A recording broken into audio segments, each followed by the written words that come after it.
کارمندان فیلیال مؤسسه جمهوری خوشدادکنی، باردارکنی سونی و خرید و فروش چورو زوتی در منطقه کولوب جهت رشد ساحه چوروداری و تامین نمودن اهالی با محصولات گوشت و شیری، مسئله زotپروری و بهتر کردن زوتی چورو در این سمت با متخصصان مرکز امنیت آذوقه‌واری شهر کولوب همکاری زیش دارند.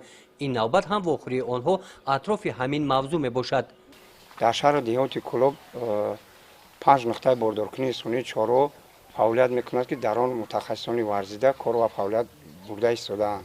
سال گذشته قریب 80 سر چوروی زوتی و محلی باردار کرده شده بود و از این ما قریب 60 گوساله زوتی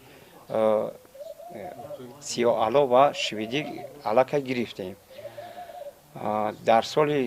در 6 ماه سال 2020 علاقه 60 سر چوروی محلی و زوتی اهالی باردار کرده شده است. از این تا امروز ما 18 سر گوساله زوتی سیاه علا و شویدی علاقه سالم گرفتیم.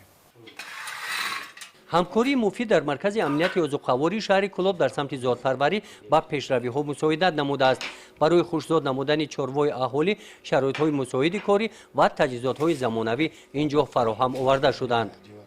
من از سال 1983 همین کار پیش میبرم، کاری برای خوش‌دادنی چورو تا حاضر قریب 40% همین خلق شهر با همین کار طلباتش حاضر به هست شده است و ایستا همین ممکن زیاد شوه و کم نه. برای خوش‌دادنی چورو همین مثال شغداری کم. همچنین در سمت رشد ساحه چوروداری و بهتر کردن زوتی چورو کارمندان مرکز بین اهالی سمینارهای آموزشی گذرانیده با نتیجه های خوب نایل گشته ایستادند. در این سمت با فعالیت چوروداری یکچند عائله ها شناس شده.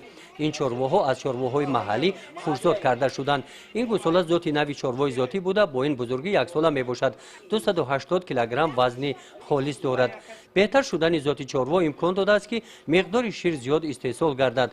این نوگانی ها در ساحه چوروداری سطح زندگی عائله ها رو بهتر نموده است. ما حالیمون خچه تامین کردن نمیتونست، بعد خیلی خچه تامین میکنه گوی زوتی تامین میکنه، بعد گرفتیم اکیرانی گوبین میکنه شکمش سیر کنه 12 تا همیتام روزی شو خیلی با این روزی که کمترش بودم بخواه 10 تا میتام اکر اوش 8 تا میتام 4 تا وگه 4 تا سهری. فیلیال مؤسسه دولتی جمهوری و خوش‌دادکنی، باردارکنی سونی و خرید و فروش چورو زوتی در ناحیه‌های منطقه هم تدبیرهای سریبختی را عملی نموده ایستادند. در دهه دوستی جماعت دهات باغی ناحیه مومن‌آباد متخصصان سخای چوروداری را به کار جلب نموده برای خوش‌داد نمودن چوروی اهالی طریق باردارکنی سونی شرایط مهیا نموده است. در یک چند ناحیه‌ها سمینارهای آموزشی تشکیل نمودیم. سمینارهای آموزشی فقط یک مقصد بود، یعنی تیار نمودن متخصصان سخای چوروداری، چون که سالهای اخیر در اکثر این ناحیه‌ها متخصصان نمی‌رسند.